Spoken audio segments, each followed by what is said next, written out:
Mga pangyayari na mas nauna pang ma-extract yung kaluluwa mo sa katawan mo bago mangyari ang aksidente. Pero bago natin umpisahan ng mga malabobo kong pinaggagawa ng mga bata pa ako, sino na dito ang nakaranas ng mga to? Nadapa habang naglalakad, tapos kunwari nagpupush up dahil nakatingin si crush. Nauntog ang ulo mo dahil hindi ka tumitingin sa dinadaanan mo.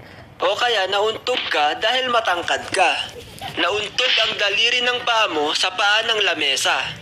Nakaapak ng tae. They ask you how you are, you just have to say that you're fine when you're not really fine. You just can't get into it because they would never understand. Nakaapak ng pako. Di naman masigit. Nahulog sa kama habang natutulog. Nahulog sa hagdanan at marami pang iba. Kaya umpisahan na natin ang kwento. Subscribe! Sana all! Noong mga bata pa lang kami, mahilig kaming umakyat ng puno. Kahit anong puno, basta may prutas na makakain.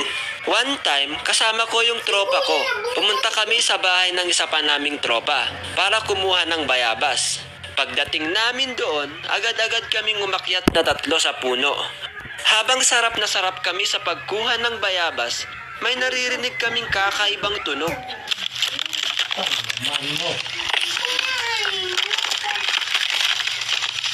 Pagtingin namin sa likuran, dahan-dahan na palang napuputol yung sanga kung saan kami nakaupo. Mamamatay na tayo, mamamatay na tayo. In the name of the Father, and of the Son, and of the Holy Spirit. Okay na. Akala namin, mahuhulog na kami. Buti na lang tumigil yung pagputol ng sanga. At dali-dali kaming umalis, tsaka nagtatawanan. Pero grabe, nakakakaba talaga yon yung mga time na yon. Pangalawang kwento, naglalaro kami noon ng mga tropa ko sa isang bundok kung saan may parang slope, tapos doon kami naglalaro ng slide. Habang naglalaro kami, may nakita kaming putol na kawayan. Naiisip mo ba ang naiisip ko, Jen? Yeah, let's do this. Dahil ang lakas ng tama namin, kinuha namin yung kawayan, tapos doon kami sumakay. Alam nyo yung parang sa banana boat? Ganon ang itsura namin. Nung nakasakay na kami, nagtataka kami bakit hindi umaandar. Uy, mabigat ata tayo. Halis muna siguro yung iba. Pagkaalis ng ibang nakasakay, bigla ba naman kaming umandar ng sobrang bilis. Shit.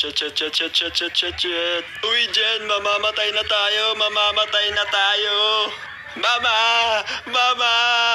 Buti na lang, tumigil yung pag-andar namin. Kung hindi, baka bumangga na kami sa mga kahoy na nasa baba lang. Siguro wala na akong mukha pag nangyari yun. Pangatlong kwento, ito yung pangyayari na muntik mamatay yung isa naming tropa. Mahilig kasi kaming maligo noon sa ulan, tapos nag-slide kami sa kanal. Yes, sa kanal. Dugyot namin, no? Tapos doon sa dulo ng kanal, may butas kung saan pumapasok yung tubig. Habang pinapanood namin yung isa naming kasama mag-slide, nakita namin na nakabitaw siya dun sa gilid. It was at this moment that he knew. He fucked up.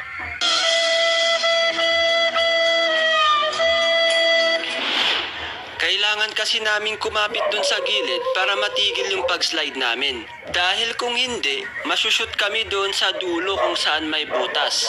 Eh di syempre, nagpanik kami nung kasama ko at napasprint kami nang wala sa oras.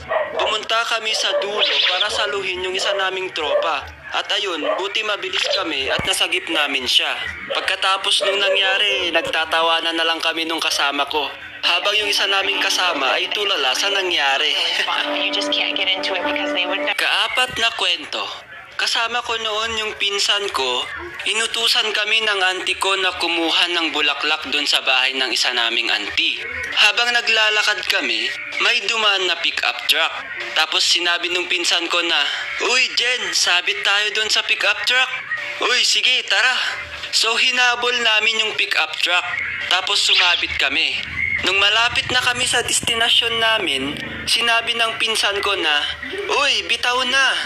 Eh ako naman nakala mo talaga marunong sumabit, ay tumalon na din ako. At damn! Gumulong ako sa kalsada at muntik pang masagasahan ng sumusunod na sasakyan. Nawalan ako ng malay at pagkagising ko ay tinatakbo na pala ako sa ospital. Alam mo yung feeling na parang kinukuha ka na ni Lord? You did well, my son. You can rest now. Grabe ka naman, Lord. Bata pa po ako. Hindi pa po ako nagkaka-girlfriend. Ay, sorry. Sige, next time na lang. So ayun, na-hospital ako ng 2 linggo at pagbalik ko ng school, sinabi ng teacher ko na, "Uy, nakabalik na pala si Superman." At ako naman, "What? Damn!" Nalaman pala nila yung nangyari sa akin. Tapos pinagtatawanan pa ako ng mga kaklase ko. Hays! Buhay parang life. Kayo guys, ano yung mga pangyayari sa buhay nyo na muntik nang humiwalay yung kaluluwa nyo sa katawan nyo? Comment nyo lang yan sa baba para mabasa nating lahat yan. Okay, bago tayo mag-shoutout, gusto ko lang magpasalamat kay Vale Timothy sa pag-send niya ng kanyang fan art. Maraming salamat sa iyo, idol.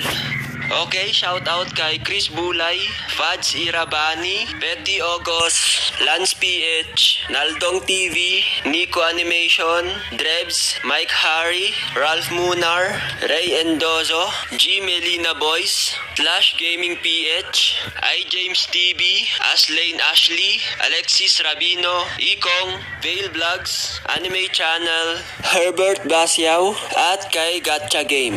Thank you sa panonood guys. Like, comment, and share lang. Huwag kalimutang mag-subscribe.